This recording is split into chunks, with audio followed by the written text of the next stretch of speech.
é com a vereadora de Fortaleza, enfermeira Ana Paula. Ana Paula Brandão da Silva Farias. É vereadora de Fortaleza, eleita nas eleições de 2020, obteve 10.097 votos na capital cearense para integrar o Legislativo, que é composto de 43 vereadores. De acordo com a Justiça Eleitoral, a vereadora Ana Paula, a enfermeira Ana Paula, já havia disputado mandatos em anos anteriores. Em 2014, foi candidata a uma vaga na Assembleia Legislativa do Ceará pelo PCdoB e, em 2018, ao cargo de deputada federal pelo Patriota. Cumprindo seu primeiro mandato parlamentar no Legislativo de Fortaleza, Ana Paula, que faz parte da ala da saúde, é uma das lideranças nacionais no movimento de valorização da enfermagem, destacando-se no ano passado no movimento que culminou com a fixação do piso nacional dos enfermeiros, ampliado para outros setores do apoio hospitalar. Hoje, o piso nacional dos enfermeiros é de R$ 4.750, mas ainda há resistência, inclusive no serviço público, para que o piso seja realmente pago a todos os trabalhadores da enfermagem no Brasil. Vereadora Ana Paula, obrigado pela atenção que a senhora nos dispensou em conceder essa entrevista, e eu pergunto, hoje a enfermagem está tendo o respeito que a senhora tem lutado para alcançá-lo? Oi, Edson. A gente tem avançado, é um fato, porém ainda com muita dificuldade para obter o reconhecimento e o respeito que a enfermagem precisa.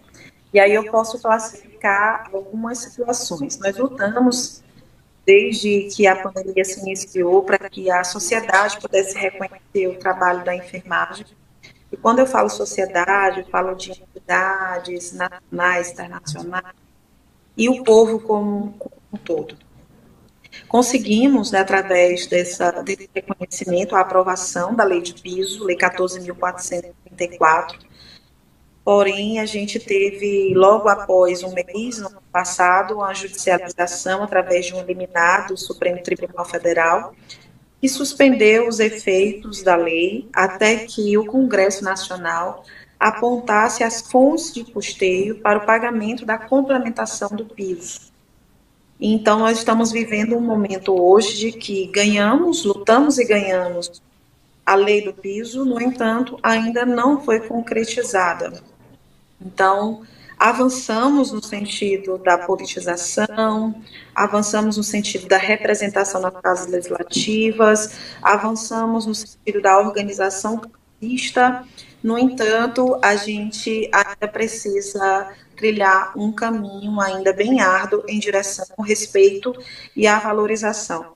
E o primeiro obstáculo que a gente tem agora, nesse momento, é que o STF, ele, de fato, suspenda a liminar, né, trate de suspender a liminar que cortou os efeitos da lei do piso, lei 14.434, para, em seguida, a gente iniciar um processo de implementação do piso no serviço público, e aí depende, né, da complementação de valores que os municípios irão receber por parte do orçamento da União, e em seguida no setor privado, que é o nosso maior entrave. Quando eu falo de público, eu também falo das contratualizações do SUS, no caso, as Santas Casas e as organizações sociais, que também receberão recursos oriundos do orçamento federal para que possam complementar o pagamento do PIB. Então, nós ainda temos um grande caminho a percorrer em direção ao respeito à valorização da enfermagem. Mas estamos aqui firmes e fortes e acreditando que a medida provisória que nós estamos aí aguardando seja assinada até o final desse mês de março pelo presidente Lula, para em seguida nós termos aí a suspensão da liminar que cortou os efeitos da lei do piso. Vereadora, só para deixar o telespectador, o nosso internauta, melhor esclarecido com relação a isso. Houve um movimento grande nacional e o Congresso Nacional aprovou o piso nacional da enfermagem. O presidente da República, de então, vetou esse piso nacional. O Congresso Nacional derrubou o veto do presidente. O governo, então, foi ao Supremo Tribunal Federal questionar a constitucionalização da lei e alegou que o Congresso criou a despesa e não disse de onde sairiam os recursos. É isso mesmo? Na verdade, Edson, só algumas complementações da sua posição. O Congresso, o projeto inicial, PL 2564, foi oriundo do Senado, teve aprovação por unanimidade no Senado, se direcionou para a Câmara dos Deputados, onde teve aprovação por ampla maioria dos deputados, foi para a sanção presidencial. O presidente, na época, ele sancionou, mas com um veto no que diz respeito à aplicação do INPC, mas ele sancionou o projeto de piso. Um mês após a sanção da lei de piso e publicação no Diário Oficial da União, nós tivemos uma judicialização por parte do Supremo Tribunal Federal, apontando que o projeto ele não tinha as fontes de custeio. Lembrando que nesse interim a gente já tinha conseguido uma emenda constitucional, aprovada a emenda constitucional, que garantia a constitucionalidade do piso. E aí o STF, nessa decisão que suspendeu a aplicabilidade da lei, ele trata apenas das fontes de custeio, quando a gente sabe que fonte de custeio é uma competência do Poder Executivo Federal. Mas, como a gente sabe que o STF tem essas sinalizações de interferência, né, em vários outros poderes, a gente teve essa suspensão por parte do ministro Barroso e depois pelo restante do plenário do Supremo Tribunal Federal. Agora, nesse momento, nós tivemos uma emenda constitucional, uma outra emenda constitucional, já é a segunda, que trata do Fundenf, o Fundo de Financiamento do Piso da Enfermagem. Estilo Fundeb da educação. Então, o deputado federal Mauro Filho, que é um expert em economia, nos ajudou nessa problemática de resolver a questão do financiamento público com a criação do fundo e conseguimos a emenda constitucional 127, que garante do superávit do orçamento federal a aplicabilidade de recursos em torno de 16 milhões que virão para complementar o pagamento do piso para os municípios e estados, através desse fundo. Há cerca de 15 dias eu estive em Brasília e estavam fazendo a edição da medida provisória que desenha a pactuação dos repasses fundo a fundo aos municípios e aos estados para o pagamento do piso. Então, nós estamos esperando apenas a assinatura do presidente atual, do presidente Lula, para a publicação da MP, da medida provisória, que estabelece essa pactuação de transferência de recursos fundo a fundo, inclusive para as contratualizações do SUS, que são as Santas Casas e as organizações sociais, para que a gente tenha, de fato, aí a aplicabilidade e implementação do piso no setor público e contratualizações. E para a aplicação e implementação no setor privado, nós precisamos que o STF ele suspenda a liminar que cancelou os efeitos da lei do piso. Ao suspender essa liminar, ele garante a aplicabilidade da legislação e os hospitais privados terão que arcar com a complementação do piso para os profissionais da sua margem de lucro, uma vez que o poder público não pode financiar nenhum tipo de serviço privado.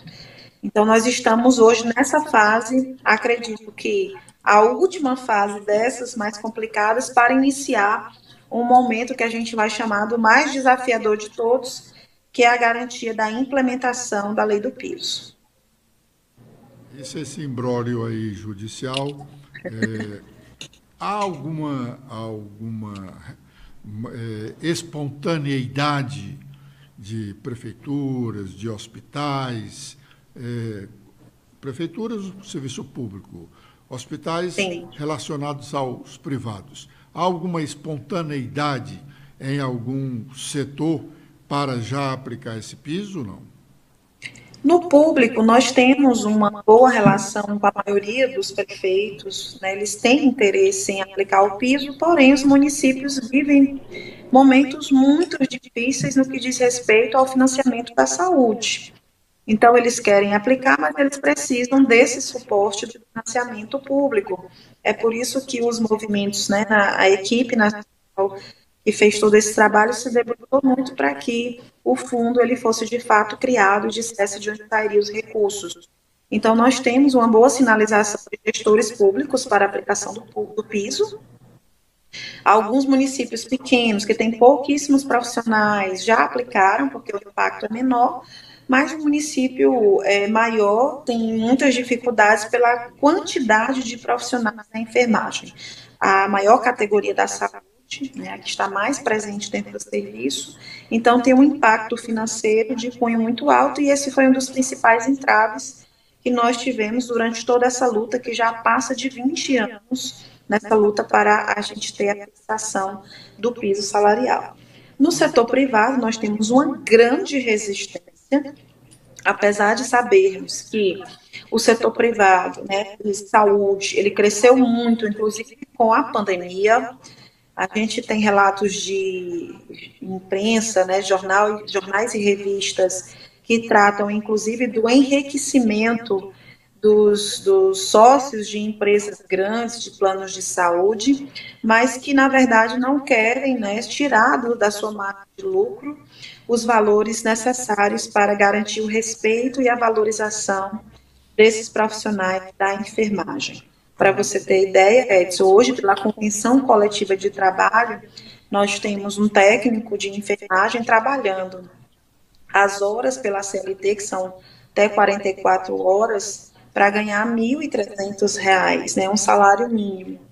E aí, sem fazer nenhum tipo de comparação com as demais profissões, porque todas as profissões são louváveis, mas o técnico ele fica 2 anos nos bancos de um curso técnico para poder garantir a habilidade, conhecimento e a qualificação para que ele possa cuidar de vidas. Então, hoje nós não podemos mais conceber que um técnico de enfermagem ele ganha apenas um salário mínimo, por conta de toda a especificidade e do grau de responsabilidade que esses profissionais têm para com a vida do povo. Vereadora, Então, a gente fica... eu ia fazer uma pergunta exatamente sobre isso, quanto ganhava realmente o técnico de enfermagem antes desse movimento. E com o movimento que chegou a estabelecer o teto de 4.750, houve algum avanço quanto à melhoria salarial? Alguém passou a pagar R$2.000, R$2.500, ou continua se pagando o salário mínimo? Continua se pagando o salário mínimo, Edson, infelizmente.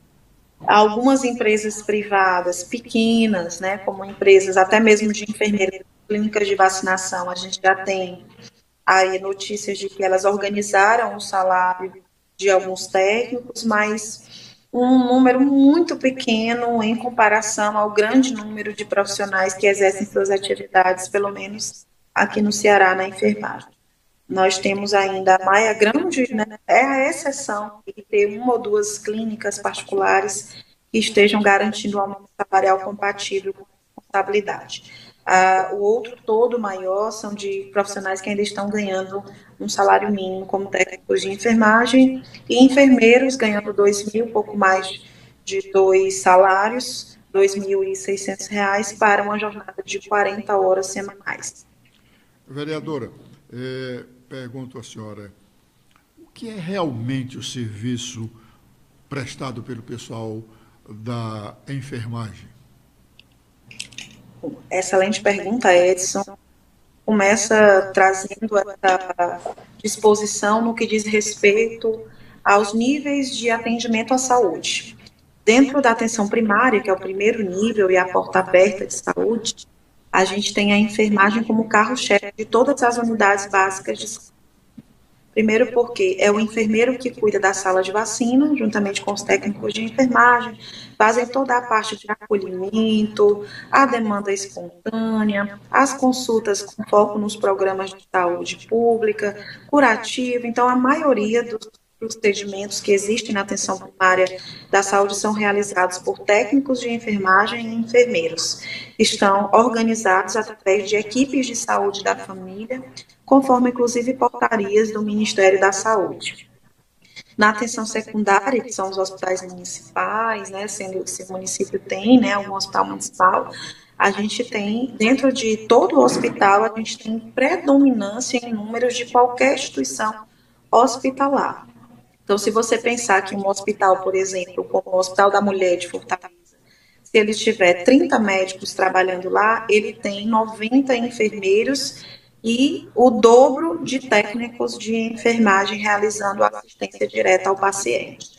Então, a gente tem aí, às vezes, 5, 6 vezes mais o número maior do que a profissão médica, ou de fisioterapia, ou de qualquer outra profissão que precise executar suas atividades dentro dos hospitais secundários.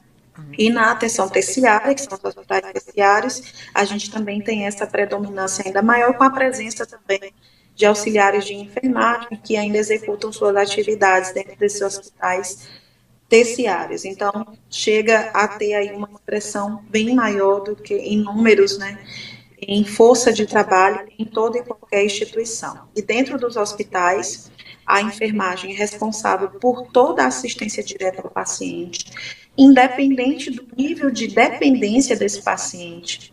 Se é um paciente que está internado, que não precisa de muitos cuidados, ele está sob responsabilidade da enfermagem, assim como aquele que tem uma dependência completa, que é aquele que está acamado, necessitando de todo o suporte e o auxílio para suas necessidades básicas, como comer, como a questão de urinar, uso de dispositivos internos.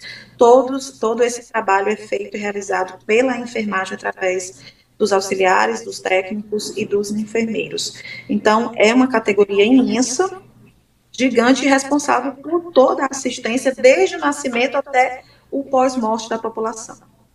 Vereadora Ana Paula, o relacionamento do pessoal da enfermagem com o restante da equipe que trabalha ali no hospital, no posto de saúde, enfim, como é que se dá esse relacionamento? É um bom relacionamento?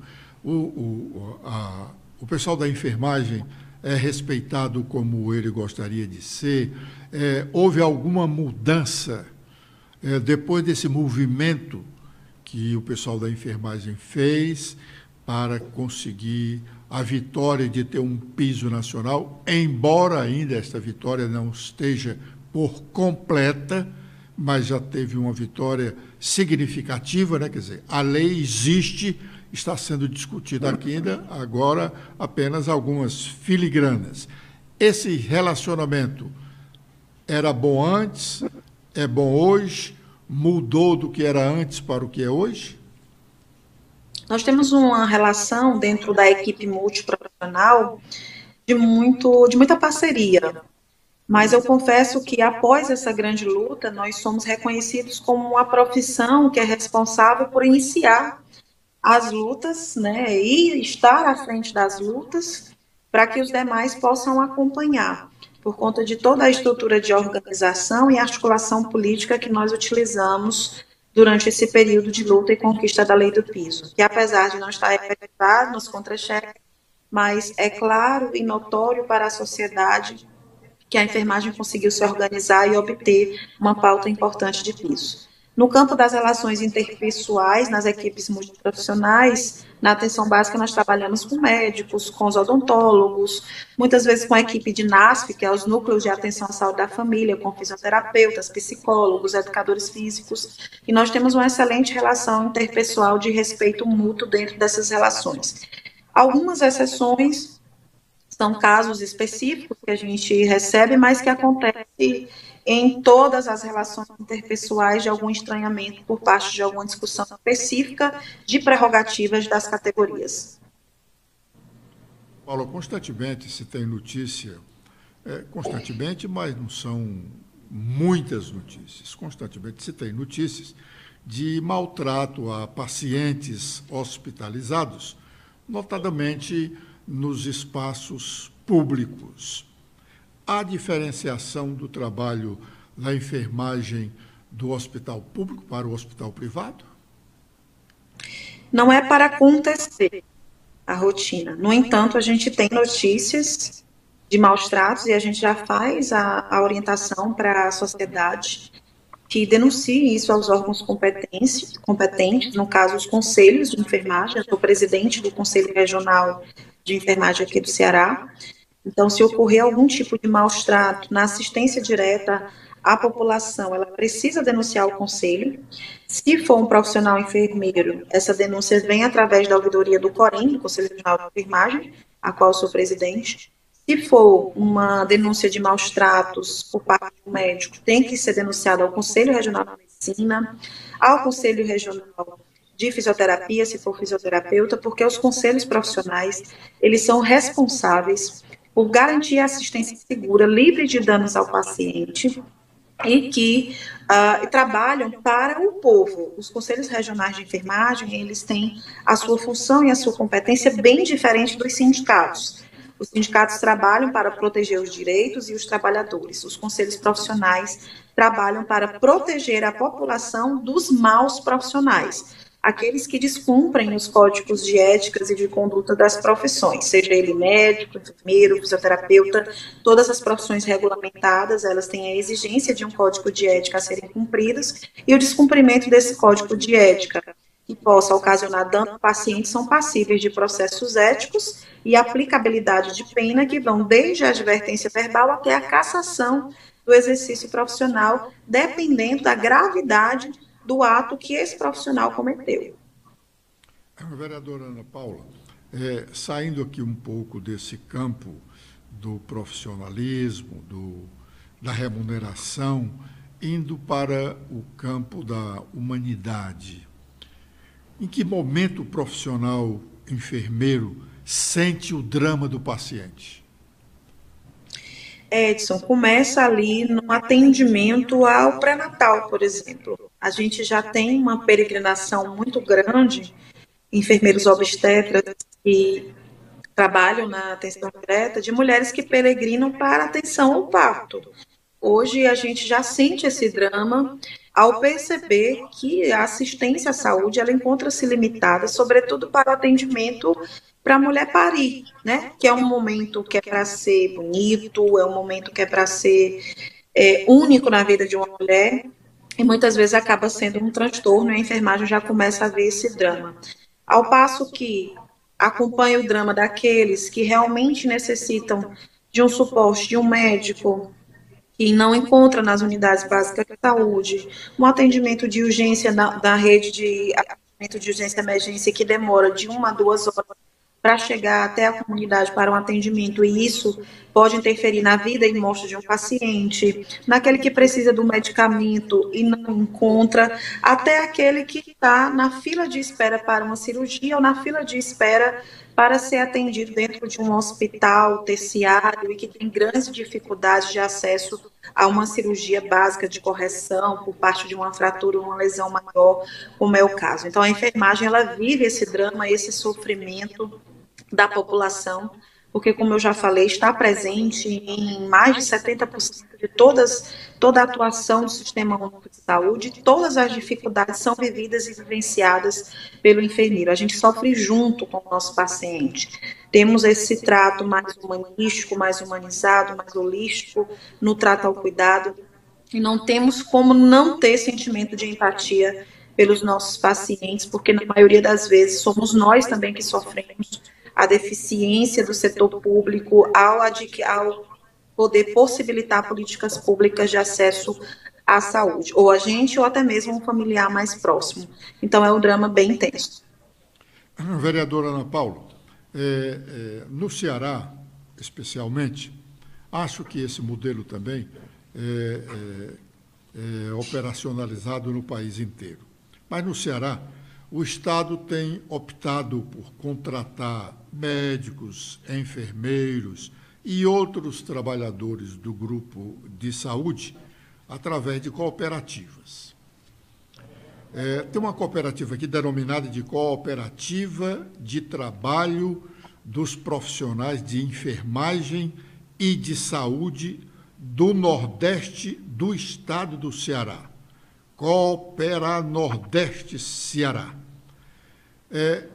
A gente, compuscando ali o portal da transparência, a gente vê que essa cooperativa tem vários contratos com o governo do Estado, diretamente com a Secretaria de Saúde ou com outros órgãos também do Estado que operem na área da saúde.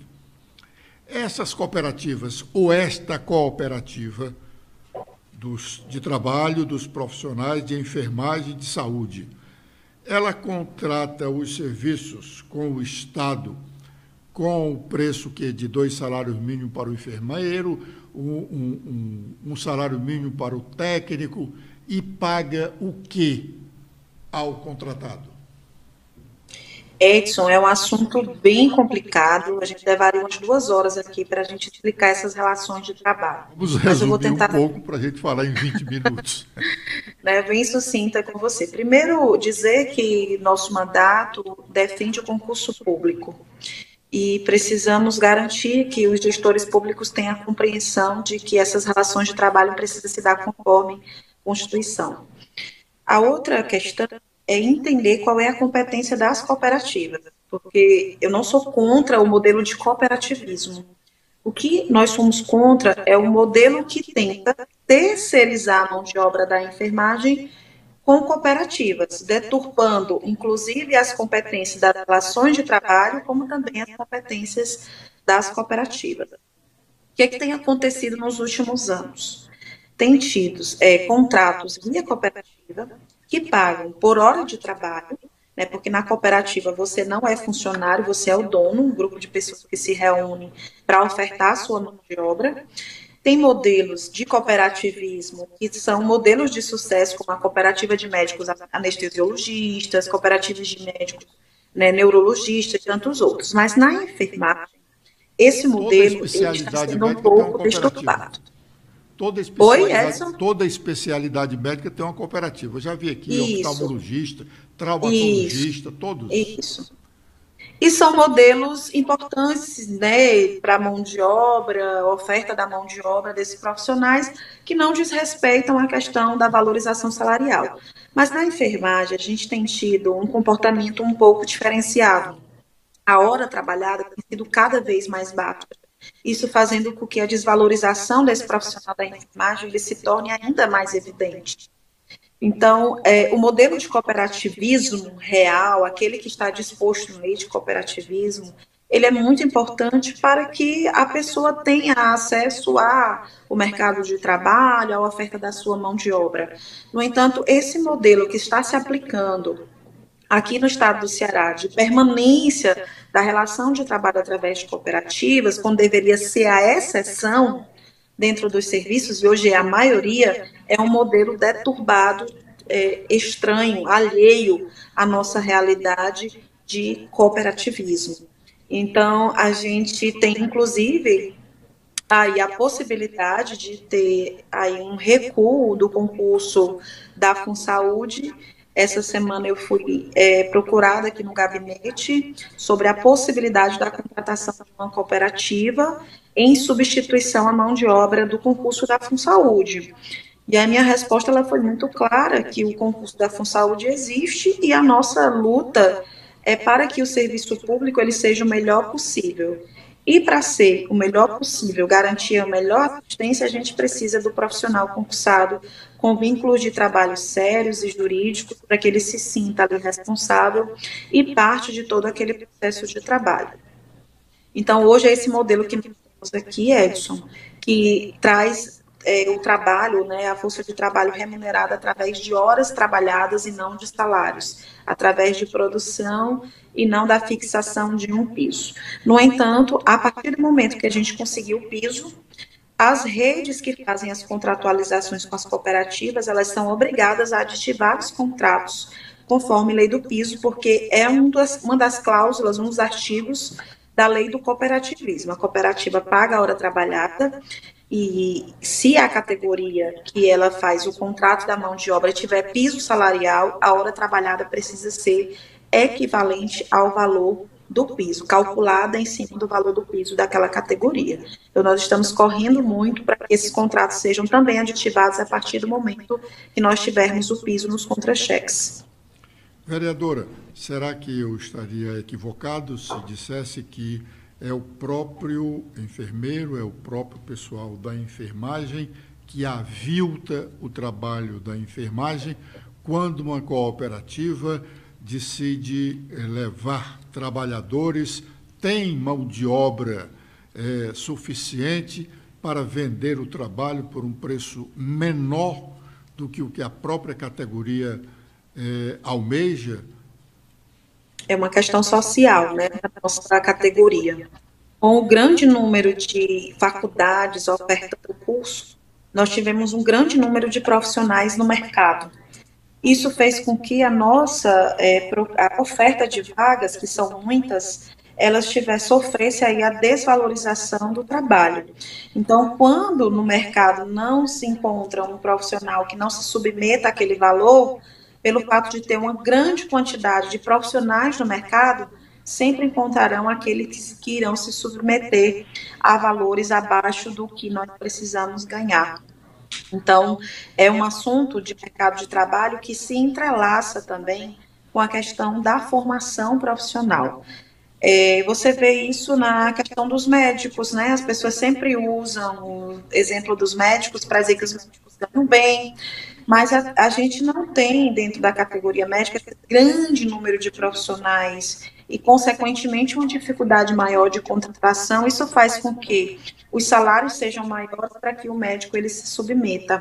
Inversamente proporcional, nós temos a realidade da enfermagem. Um grande número de profissionais que se submetem a valores cada vez mais baixos de salários e de horas trabalhadas para poder garantir o sustento da sua família. Em comparação a isso que eu estou falando, Edson, a gente fala também da questão social. As pessoas precisam trabalhar, precisam ter o seu sustento, e aí se veem aí muitas vezes obrigadas a assumir esses postos de trabalho, muitas vezes com valores de salários lá embaixo, para poder garantir o pão de cada dia dentro de casa. Então, é algo bem complicado. Vereadora, saindo também desse campo do corporativismo, né, que todos nós devemos ter, com determinada limitação, né? Não pode ser exacerbado o corporativismo, mas a gente precisa defender, todo mundo tem que defender suas categorias. Pergunto à senhora, saindo desse campo,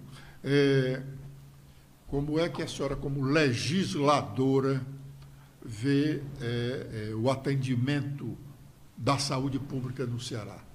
Ou, mais especificamente, em Fortaleza, que é onde a senhora mais conhece, né? Um caos. Edson, nós estamos vivendo um caos imenso, como nunca visto nos últimos 100 anos de problemática da saúde. E o problema da saúde, ele é federal, ele é nacional, não é só municipal ou só estadual. Nós temos um sistema único de saúde que teve o orçamento de saúde congelado por 20 anos por conta da Emenda Constitucional 95, que congelou os gastos da saúde e da educação.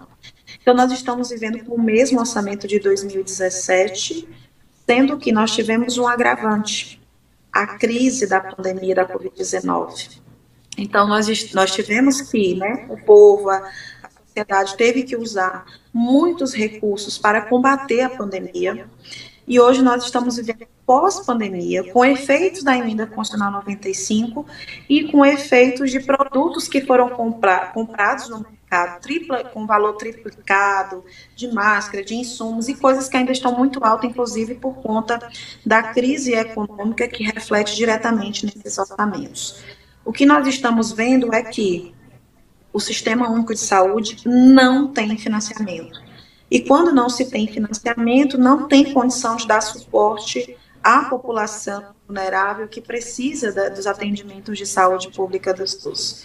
Então, nós estamos tendo uma crise imensa. As unidades básicas de saúde, que eu costumo visitar, hoje visitei 2, a gente tem uma superlotação nessas unidades básicas, um quadro de profissionais insuficientes, insumos insuficientes para a população, e grandes eventos agudos de saúde agora nesse momento, ainda situações de caso de Covid voltando, as arboviroses por conta da chuva, dengue, chikungunya, as viroses desse período estão superlotando os postos de saúde, as portas de entrada do Sistema Único de Saúde, as urgências e emergências, e nós temos um agravante muito complicador aqui em Fortaleza, que foi o fechamento de hospitais de nível secundário aqui no município de Fortaleza, como Nossa Senhora da Conceição, que fechou as portas para atendimento clínico, porta aberta, como Gonzaguinha da Barra do Ceará, que fechou as portas para atendimento porta aberta clínica médica e ficou operando apenas com atendimento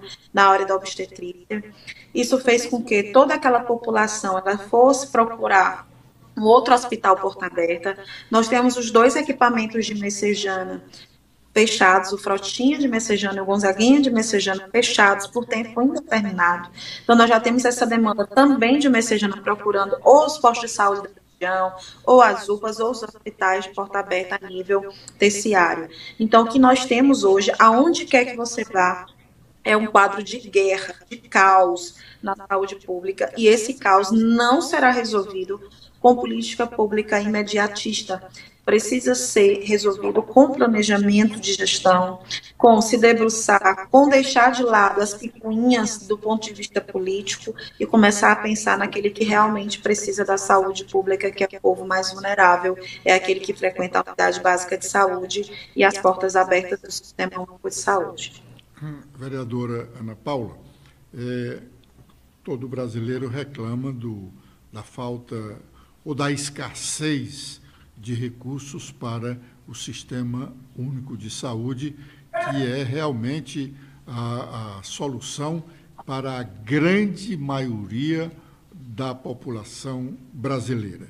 Mas eu pergunto à senhora, será que todo o pessoal do enfermeiro, enfermeira, do médico, da médica, do auxiliar, de todos os integrantes, será que há um propósito de reduzir despesas ou se continua gastando como se o SUS tivesse muito dinheiro para atender a tudo?